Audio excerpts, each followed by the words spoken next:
You are listening to The Climb, Getting Through Life's Everyday Challenges Through the Word of God, with Brother J.R. Bernabe and Brother Yoyi Capistrano. And for today's episode, we will be discussing about finding joy in your journey. Meron isang famous quote na nabasa ko ulit kanina at parang gusto kong yun yung pag-usapan natin. Yun lagi natin naririnig, life's a journey. Diba? Kasi doon pa lang makikita na natin yung different moments ng buhay natin na may mga pagkakataon na nandun tayo sa ups. Yun yung mga times na inaabangan natin kasi masaya yun eh. Yun yung mga bagay na positive yung nangyayari sa buhay natin. Pero may mga moments din na sabi nga, yung mga downs, yung mga low points ng buhay natin. Pag dun sa ups, masaya tayo, ano usually reaction natin pagka nandun naman tayo sa low points ng buhay natin? Ikaw ba? Siyempre, kapag yun na, bilang tao, di ba? Talagang malungkot ka. Para bang yung araw mo na nasimulan ka ng inis. Di ba? Marami. Buong araw na yun, wala na sa mood. Hindi na maganda yung buong araw niya. Parang sasabihin niya, nasira na yung araw ko dahil sa isang pangyayari lang. Yung iba, pagka problemado, di mo na makausap. Oo, mismo. Kasi diba? Occupied na siya Occupied na siya dun sa mga iniisip niya. Ako minsan ganun Kapag marami kang iniisip, marami kang mga hinahandle na mga challenges, minsan parang ayaw mo na lang muna magsalita, gusto mo na lang muna mag-isip na Tahimik ka na lang muna. Pero possible kaya na yung emotion natin o yung nararamdaman natin during the times na nandun tayo sa ups, mga masasayang moments ng buhay natin, possible ba na yun din yung maramdaman natin pagka nandun naman tayo sa mga low points ng mga pangyayari sa buhay natin? Posible. Kasi yun naman talaga Yung ang problema lang kung papaano tayo dapat na mag-react doon sa mga bagay na nangyayari. Hindi naman hindi maganda yung nangyari. Negatibo na all the way. Buong maghapon mo, pipiliin mo na at magde-decide ka na magmukmuk ka na lang o kaya hindi na maging maganda totally yung araw mo. Tama kasi. Sabi nga natin kanina, life's a journey. Minsan tayo nasa actual journey. Halimbawa, bumabiyahe tayo, punta tayo sa bakasyon. Sabihin natin, pupunta tayo sa beach. Hindi naman smooth minsan di ba? Yung journey natin. May mga times, iba nasisiraan na sasakyan. Na-aksidente. Iba, may na-aksidente. Yung iba, talagang nagbababad ng oras sa traffic. Pero makikita mo iba, kahit na dumadaan sa ganong mga pagkakataon, nakangiti pa rin. Masaya pa din. At diyan kilala ang mga Pilipino. Tama yung... yung meron tayong spirit na yung happiness laging nandun kahit na may mga bagay na nangyayari, may bagyo, may kalamidad, nakikita pa rin, nakakita yung mga Pilipino. Sa mga maliliit na bagay, madali siyang i-grasp yung idea na yon na sa mga minor things kaya mong palampasin Pero paano pagka yung mabibigat na bagay na nga, diba? Kaya pa rin ba talaga nating maging masaya? Naalala ko yung sinabi ni Apostle Paul kasi sa kanya rin nanggaling yung life's a journey. Sabi niya, dun sa isang verse, I found joy in my sufferings. Parang pagka pinakinggan natin sa Tagalog, natuwa ako sa aking mga paghihirap. Nagalak ako sa aking mga paghihirap. Pagka hindi mo siya naintindihan, nung una, naisip ko, hindi kaya nasisiraan na si Apostol Pablo. Diba kasi? Pwedeng yun ang isipin. Pwedeng ganun yung isipin. Marami na. Parang, sobra naman to. Diba? Parang di na yata normal na sabihin yung ganung mga salita kapag ka nasa matinding sitwasyon ka o kaya nasa problema ka. Kasi hindi makitang pwede pala.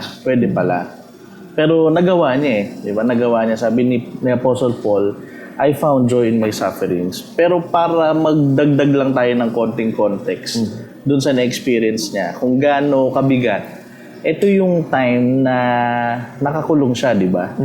Nakakulong siya, hindi siya nakakagawa ng gusto niyang gawin, hindi siya makalabas. In other words, wala siyang freedom. Ito yung mga moments na yan na pagka sa atin, nakita natin at tingnan natin yung sarili natin, parang ang hirap na maging masaya. Pero nakakatuwa lang, no? It's very inspiring na merong nakagawa at posible pala. Oo, at yung kwento na nangyari kay Apostol Pablo, makaka-relate tayo. Lalo Tama. na sa, siguro, special mention ako dito. No, tayo dito sa mga OFWs. Batiin natin yung ating pong mga audience po na mga OFWs. Mga bayani kung tawagin. Tama. Saka binabati din po natin kahit yung mga relatives. Kasi kasama yun sa sacrifice yung mga asawa, yung mga magulang, pati yung mga anak, anong mga kababayan natin na OFWs. Hello po sa inyong lahat. Hello po. At actually, hindi lang din naman sila eh. Meron din naman tayo kahit na hindi OFWs. Mga nagtatrabaho sa atin dito. Alam mo yon, agang gumigising, no? Tapos iwanan yung pamilya. Gabi na minsan, di na nagkikita-kita yung pamilya dahil yung isa tulog na. Siya naman papasok kinabukasan, pagising niya, wala na yung isang kasama ng membro ng pamilya. Ang hirap, di ba? So, marami tayo na sabihin na natin, meron tayong everyday na sufferings na pinagdadaanan. Kasi maliit man yan o malaki, for as long as nagsasacrifice ka or meron kang sinasakripisyo dyan sa bagay na yan, pwede mo siyang i-consider na sufferings eh. Tama. Diba? Kung halimbawa, nagsasacrifice ka ng time away from your family, sacrifice yun eh, sufferings yun. Pagka napapagod ka, diba, na pag-uwi mo, parang gusto mo na lang talagang matulog, sufferings din yun eh, nag-sacrifice ka na eh. Pero nakita ko, isa dun sa malaking sacrifice na naranasan or suffering ni Apostle Paul, na yun din yung, kaya binati natin yung mga OFW na audience natin. Isa sa mga malaking biggest sacrifice na ginawa niya, yung malayo ka na nga, nag-iisa ka pa. Yun ang mahirap. Yun ang mahirap. At yan ang kwento ng karanasan ng mga, naalala mo nung pumunta tayo sa Malaysia. Tama, sa Malaysia. Di ba? Grabe yung mga testimony na mga narinig natin dun sa mga kababayan na na-encounter natin. Ako kasi Nakakausap personally, natin. nagkaroon din ako ng chance, share ko lang na, nagkaroon din ako ng chance na maging OFW. Tama. For a tama. short Oo, time. natatandaan Siguro, ko. kung di ako nagkakamali, 6 months. So, maiksi lang yun. Pero within that short period of time, naranasan ko nakatikim ako ng konti nung tinatawag nga nating homesickness. Yun. Imagine mo, nandun ka sa malayo, mag-isa ka lang, tapos mag-video call or tatawag yung family mo kasi merong may birthday. No, the following week, meron na naman silang gathering. Minsan, parang ayoko na lang sagutin kasi alam ko pagka sinagot ko yung tawag, maiinggit lang ako, malulungkot lang ako. Malulungkot ka lang. At hindi lang yun kasi talagang yung mga na-encounter nga natin at kwento ng iba't iba nating mga OFWs, yung iba talagang hindi na nga malaya, although may trabaho na, may nakakalungkot. Wala din siyang papel, di ba? Nagiging TNT na lang doon sa abroad dahil doon sa kagustuhang, alam mo na, Ako, makatulong para sa pamilya nila. Ako nga, saglit lang eh. Paano pa kaya sila na gumugol ng 1 year, 2 years, yung iba nakausap natin, 10 years, more than 10 years na malayo sa family nila. Parang yung iba na hindi nila nakikita talaga yung sitwasyon, parang ang ganda eh, parang ang saya na meron kang kamag-anak na nagtatrabaho sa ibang bansa. Pero yung realidad, pag nandun ka na, Iba na. iba na. Iba na. Makikita mo talaga yung sakripisyo. Tama. Nabanggit mo kasi kanina yung lungkot na occasion na nabanggit mo dahil wala ka dito sa Pilipinas, kung nasa abroad ka. Ang matindi yung mga kababayan talaga natin, yung mga nasa abroad mo. Kahit naman yung mga nandito na may pamilya na nasa abroad. Napakahirap din naman. Mahirap. Lalo na yung nasa abroad ka na merong nakakalungkot na namatayan. Yun nga lang magkasakit. Di ba? May nagkasakit. Hindi mo maalagaan yung mahal mo sa namatay, buhay. walang freedom na makauwi para lang. Pero talagang ganun pangyayari. Hindi talaga nakita yung mahal niya sa buhay hanggang sa mailibing. So napakahirap dalhin nun sa kalooban. So far, puro negative yun na pag-usapan natin. Oo. Pero balik ako dun sa point ng conversation natin. Is it possible for someone suffering to experience joy? Posible ba talaga na maging masaya yung isang tao na dumaranas ng mga problema, dumaranas ng mga sakripisyo, yung iba't ibang mga negative?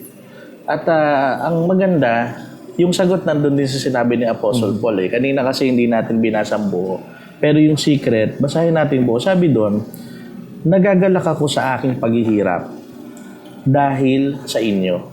Ayun. So, doon pa lang, makikita na natin na ang key pala for a person, kahit na may mga pinagdadaanan siyang sakripisyo, pero maliwanag sa kanya kung bakit niya ginagawa, kung para kanino niya ginagawa, pwedeng matakpan yung iba't ibang mga lungkot, mapalitan ng satisfaction, mapalitan ng kagalakan yung nararamdaman niya. So, halimbawa, nakikita mo na dahil dun sa sakripisyo mo, nakakain ng masarap yung pamilya mo, nakikita mo na nabibigay mo yung mga pangangailangan nila, nasusuportahan mo sila. Yung lungkot, kaya palang matakpan yun. Nawawala. Nagiging satisfaction, nagiging kagalakan. In other words, you can be happy while suffering if you are suffering for a purpose. At kailangan yung purpose na yun, laging malinaw sa'yo. Tama.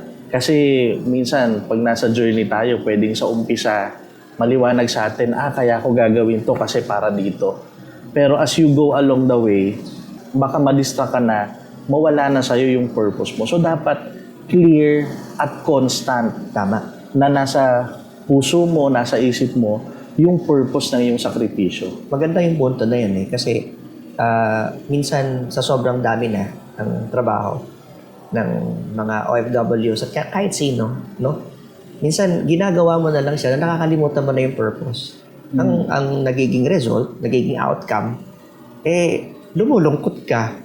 Pero ang totoo, alam mo naman kung ano yung purpose. So, pag nakakalimutan, sabi mo nga, be constant. Dapat, para tuloy-tuloy din, na lagi kang masaya sa kabila ng mga paghihirap o mga nararanasan mong sitwasyon sa iba't ibang mga lugar at sa iba't ibang bansa. Kasi may tendency, lalo na pag na-develop mo na yung routine mo sa maghapon, sa umaga, ito gagawin mo, sa tanghali, ganito gagawin mo, sa hapon, sa gabi, ganito gagawin mo.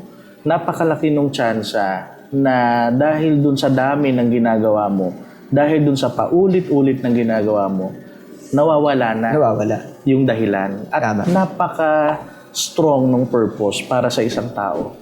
Diba? For you to move forward, for you to be able to overcome yung iba't ibang mga challenges, para tumagal ka sa laban, sabi nga. Kailangan alam mo bakit ka lumalaban. Tama.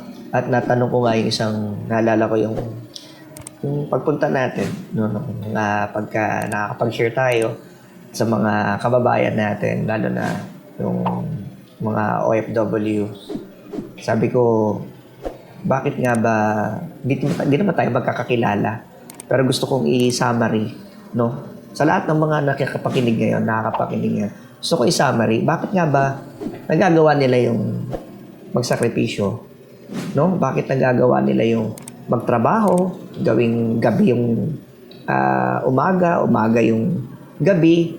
Ako, pwede nating isumaryo kasi sa isang salita eh. Kung bakit nagagawa nila ang lahat ng sakripisyong yan dahil sa nagmamahal. Pagmamahal. Diba? Kapag ka nasa iyo mismo yung pagmamahal na yon, tapos na eh. No? Yung mga pagod na to, nakakalimutan mo na dahil dun sa pagmamahal na yun. Kasi di naman nila yun ginawa para sa sarili nilang satisfaction, di sa sarili nilang benefit. Para sa iba eh. Para sa mga minamahal nila. Kaya tama, pagka i-summarize nga natin, lahat ng sakripisyo na yon, kung nag-i-start pa lang sila na mag-sacrifice para sa family nila o kung yung iba na nakakapanood sa atin, medyo may katagalan na yung kanilang pagsasakripisyo. Pareho naman yung dahilan. Yun yung pagmamahal. Ngayon, syempre, dahil malayo sila, di ba? Iyon mismo eh. Kahit sabihin mo minsan matagal na sila, minsan ramdam pa rin talaga yung pagiging malayo. Malibang makauwi na, di ba? Mag-for good na dito. Totoo yan. Kasi may mga nakausap tayo doon. Kahit ako personally, may makilala ako. Yung mga kababayan naman natin na napupunta sa ibang bansa, may mga kasama naman sila doon eh. Pero isa yung madalas din na nagiging comment nila, kahit na marami daw silang kasama, may mga pagkakataon, feeling nila mag-isa sila. Yun. At yun ang napakahirap na parte para sa isang nasa malayo. Pero syempre, sa lahat ng mga nasa malayo, sana wag nilang makalimutan tong bagay na to. Isang verse sa Bible yung nasa Acts 17:27. Gusto ko lang basahin. Jesus is not far from each one of us. Although malayo man tayo sa loved ones natin, saan bang sulok ng mundo ka naroon, mga kasama nating kababayan nating mga Pilipino, kahit sino man, kailanman hindi naging malayo ang Diyos sa kanila kahit na sila ay nasa malayong lugar pa. At dahil hindi malayo ang Panginoong Hesus sa kanila, ibig sabihin, hindi sila nag-iisa. Tama. At yun ang dapat na lagi nilang maalaala, may kasama pala ako. Yun yung gusto nating i-share, no? Yun yung gusto nating i-share sa kanila. Kasi yun nga, nabanggit natin kanina, madalas yan yung nilalabanan. Yung feeling na mag-isa, yung homesick, parang walang kasama. Pero ito yung comforting words ng Panginoong Hesus natin. Sabi niya, hindi tayo malalayo sa Kanya eh. Hindi tayo malalayo sa Kanya.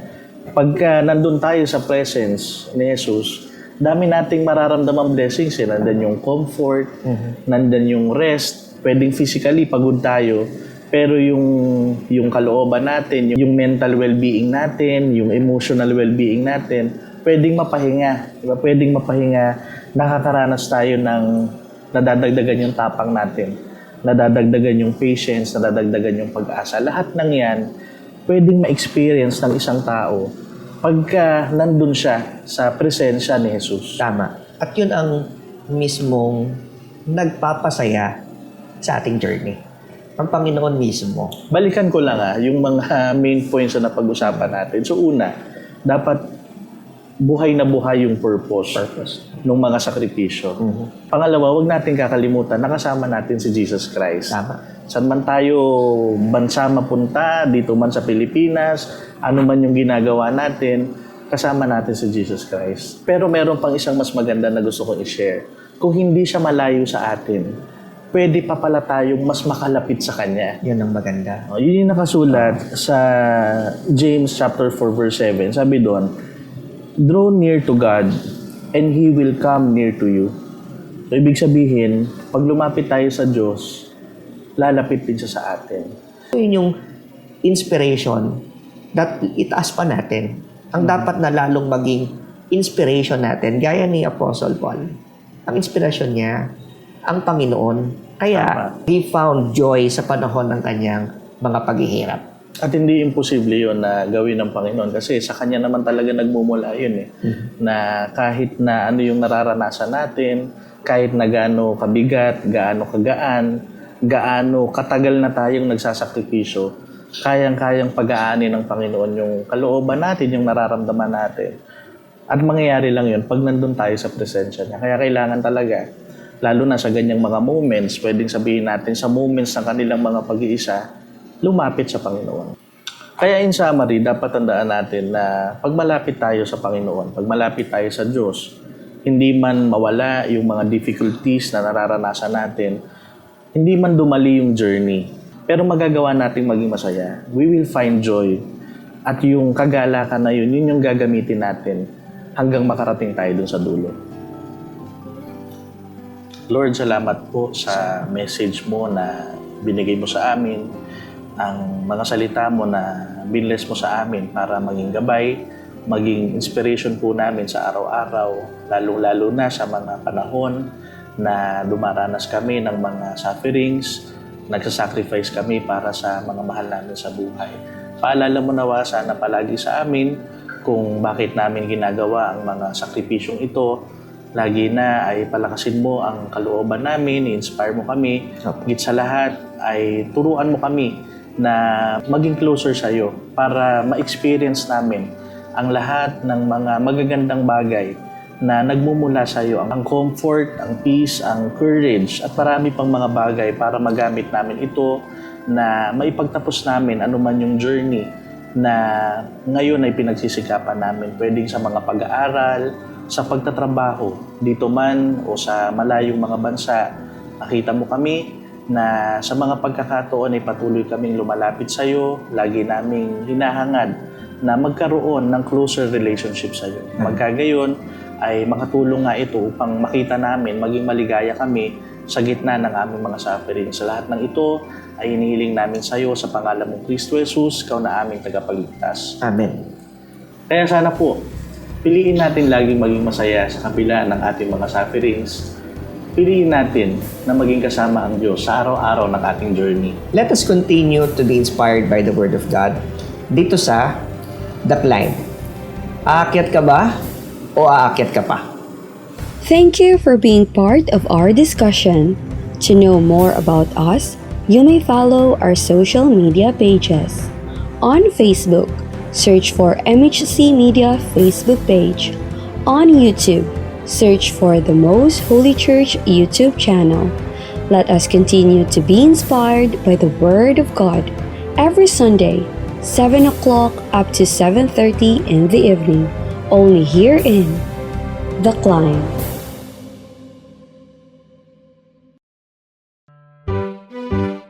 Likhawit o mga orihinal na komposisyon ng mga kapatid sa loob ng Most Holy Church. Dalawang salitang pinagsama, likha at awit. Isa po itong acronym, likhang imnong kinalulugdan, himig at wikang itinanging tunay.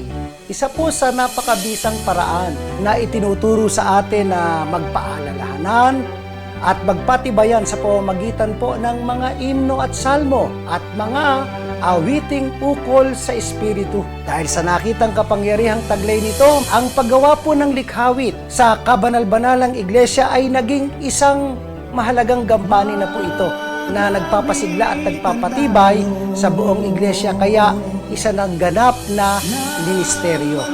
Himno at salmo, awiting ukol sa Espiritu.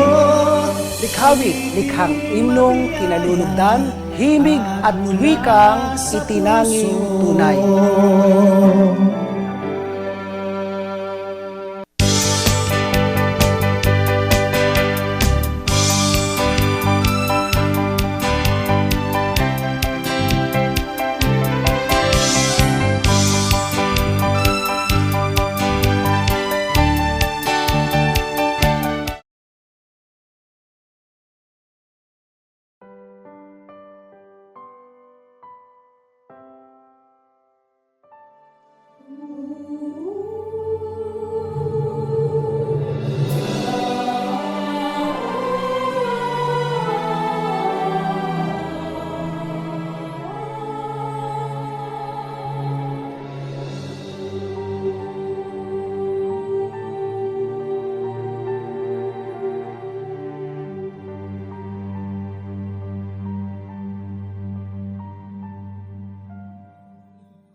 Kay balat ko, ako'y hinirang mo, binihisan ng hubad kong puso.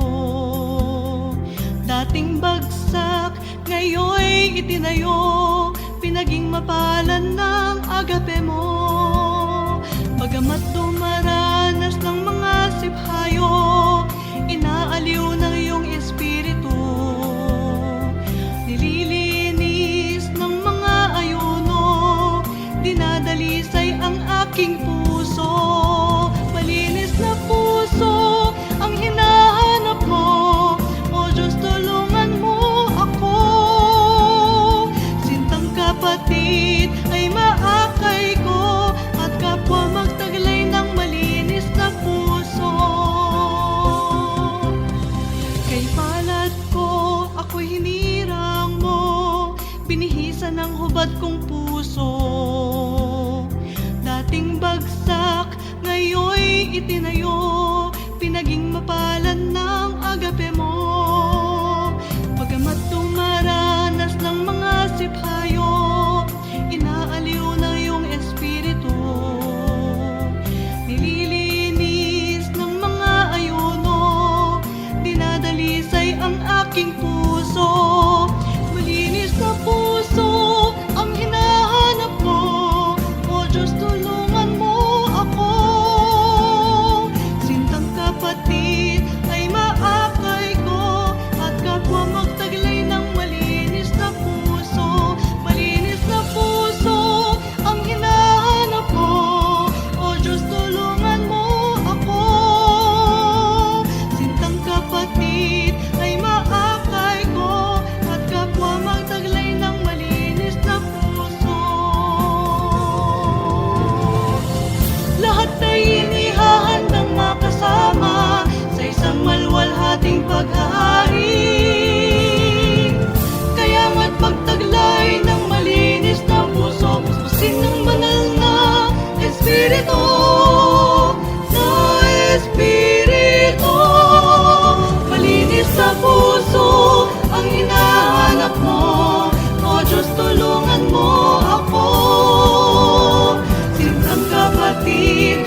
Naririto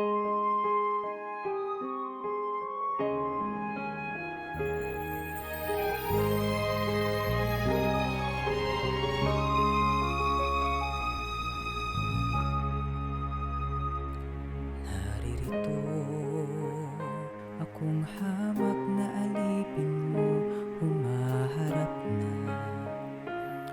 Makasalanan sa'yo sumasamo. Ako'y pakalinisin mo at bihisan ng dakilang kalwalhatian mo. Nangangako maglilingkod sa tahanan mo, ihahandog buhay at lakas na bigay mo, sisikapin. Masunod ang nais mo, ang maglingkod sa'yo, ang siyang maging buhay ko. Naririto, ako'y humaharap sa'yo, pilit iniaabot ang kamay ko. Lumuluhod at nagmamakaawa, sana ako'y pakalinisin mo at ibilang tanggapin na anak mo. Ang samo ko, ako'y linisin mo.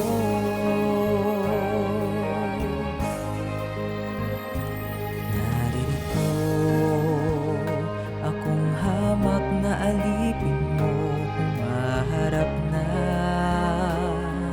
Makasalanan sa'yo sumasamo. Ako'y pakalinisin mo at bihisan ng dakilang kalwalhatian mo.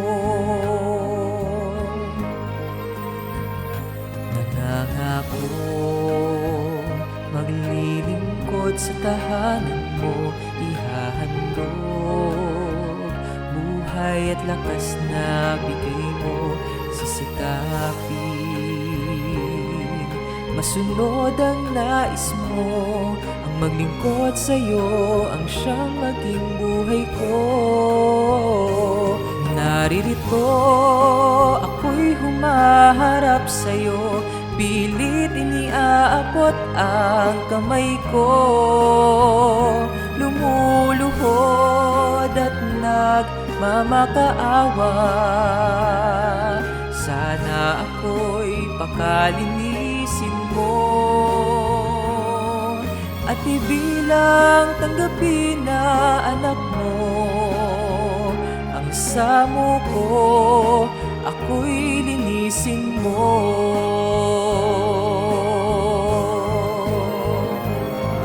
Handog ko ang aking katapatan, handog ko ang lahat sa aking buhay. Ama, tulungan mo ako sa pangako kong ito, upang ako'y walang hanggang makatahan sa piling mo. Naririto, ako'y humaharap sa'yo, pilit iniaabot ang kamay ko. Naririto, ako'y humaharap sa'yo, pilit iniaabot ang kamay ko. Lumuluhod at nagmamakaawa, sana ako'y pakalinisin mo at ibilang tanggapin na anak mo.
kalooban, karamay sa tuwina. Sa pagmamahal ay salat, sa yaman ako ay hubad. Ngunit dumating ka, buhay ko'y nagiba.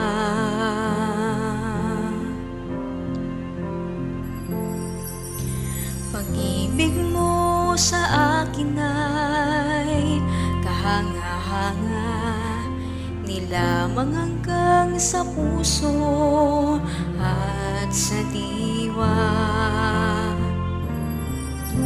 Sa pagkasangkapan sa'yo, naging anak din ako. Sa piling mo at ng Ama, ang ngayon ko'y ligaya.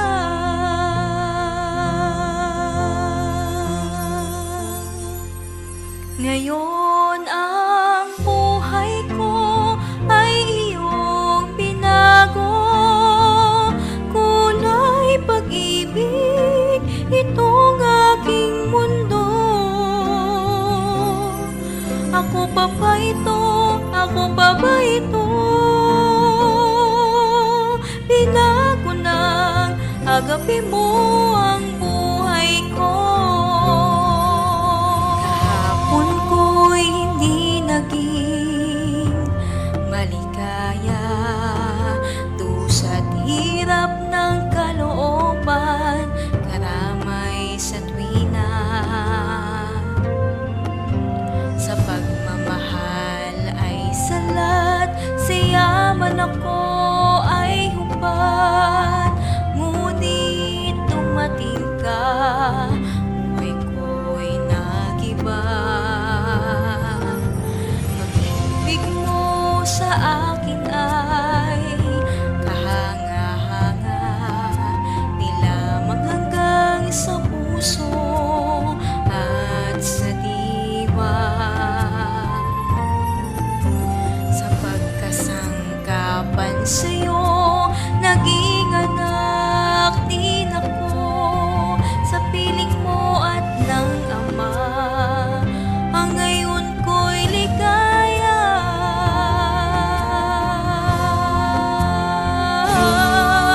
Ngayon ang buhay ko ay iyong binago. Kulay pag-ibig itong aking mundo. Ako pa ba ito? Ako pa ba ito? Binago ng agape mo ang buhay ko.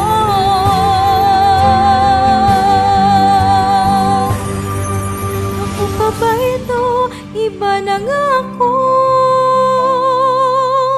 Ito ako ngayon, ang inialay ko sa'yo.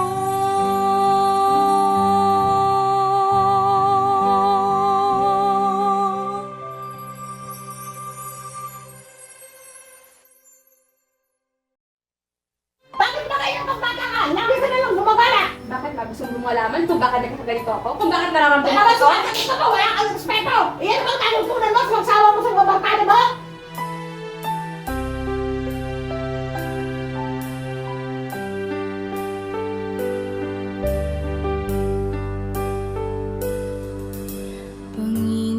Panginoon, ako'y nananampalataya na ako ay mahal mo. Narito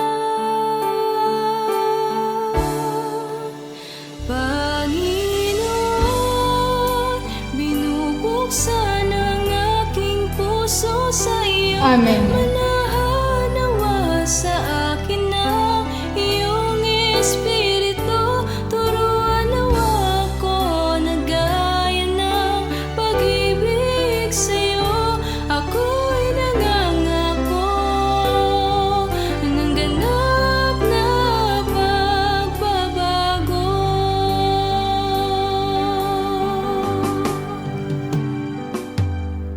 Ako ngayon ay buong pagtatapat na nangangako mula ngayon ipaglilingkod ang buhay ko. Gagamitin ng sarili gaya ng buhay mo.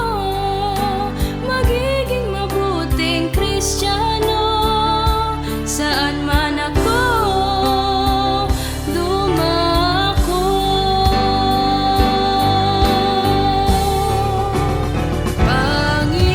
Panginoon, binubuksan ang aking puso sa'yo. Manahanawa sa akin ng iyong Espiritu.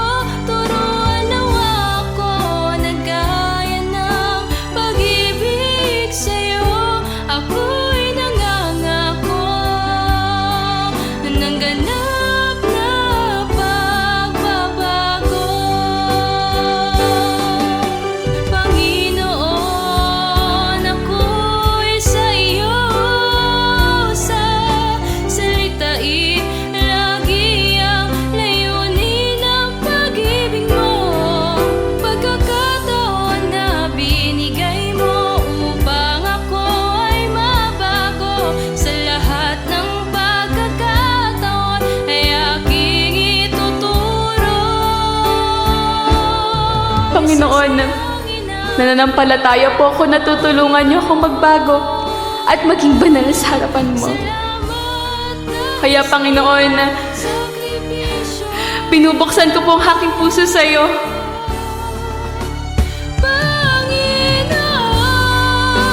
binubuksan ang aking puso sa iyo. Manahanawa sa akin ng iyong Espiritu. Turuan nawa ako na gaya ng pag-ibig sa'yo. Ako'y nangangako ng ganap na pagbabago. Ako'y nangangako ng ganap na pagbabago.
No one has to be alone. No one has to remain in the dark. No one has to carry all the burden. No one has to live with no purpose. No one has to endure brokenheartedness because we care. And because we care, Imunashiki, para kumpare, kay kameni, brunto dromatus. The tired will rest. The empty will be filled. This is the good news.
Maraming salamat po sa inyong pagtangkilik sa palatuntunang ito ng Kabanal-Banalang Iglesia ng Diyos kay Kristo Jesus. Kung nais po ninyong mapanood ang iba pa naming programa at upang lubos po ninyong makilala ang Kabanal-Banalang Iglesia ng Diyos kay Kristo Jesus, mag-subscribe sa ating YouTube channel na The Most Holy Church, bisitahin ang aming Facebook page na MHC Media. At bisitahin ang ating official website na www.mostholychurch.com. Maraming salamat po!